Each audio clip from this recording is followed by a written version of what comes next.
country, particularly since COVID-19. And we've really embraced the idea that we want our higher education system to reflect the best interests of the state of Florida. It's our view that when the taxpayers are funding these institutions, that we as Floridians and we as taxpayers have every right to insist that they are following a mission that is consistent with the best interests of our people in our state. You don't just get to take taxpayer dollars and do whatever the heck you want to do and think that that's somehow okay. So what we've done last year about and here to bring to fruition. So the first bill that I'll be signing is SB 266. And what this does is reorient our universities back to their traditional mission. And part of that traditional mission is to treat people as individuals, not to try to divvy them up based on any type of superficial characteristics. We're going to elevate merit and achievement above identification with certain groups. And in order to do that, we had to look at this new concept, relatively new concept, called diversity, equity, and inclusion. And I didn't know much. I mean, this is something relatively recent. I mean, Chris Rufo can talk about when this really started to percolate. I think it had probably been there a few years ago, but then kind of the post-BLM rioting and the George Floyd summer 2020, I think you saw it really take off.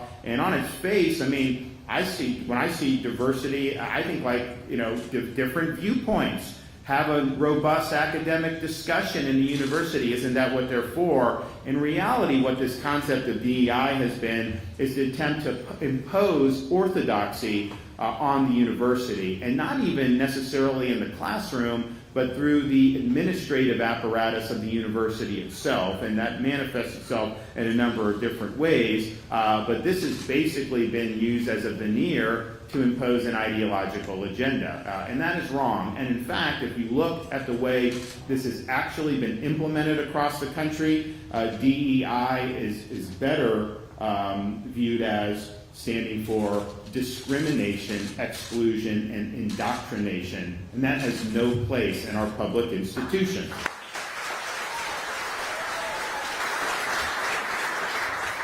And so this bill says the whole experiment with DEI is coming to an end in the state of Florida. We are eliminating the DEI programs.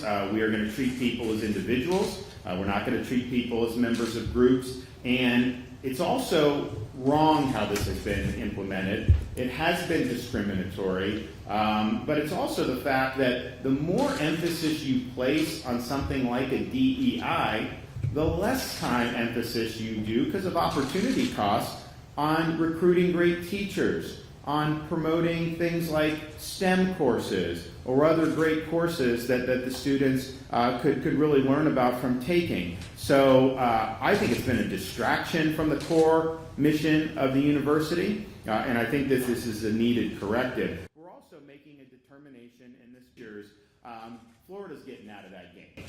If you want to do things like gender ideology, go to Berkeley, go to some of these other places. That's fine.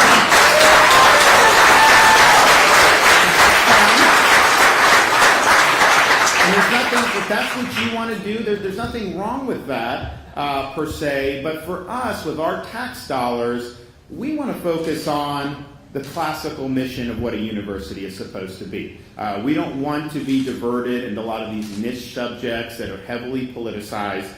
We want to focus on the basics. And I think what you've seen as these types of majors, and of course, first of all, how employable are you with some of these majors? I mean, really, it's not a good academic choice in terms of being able to be employable. That's one of the reasons I think this whole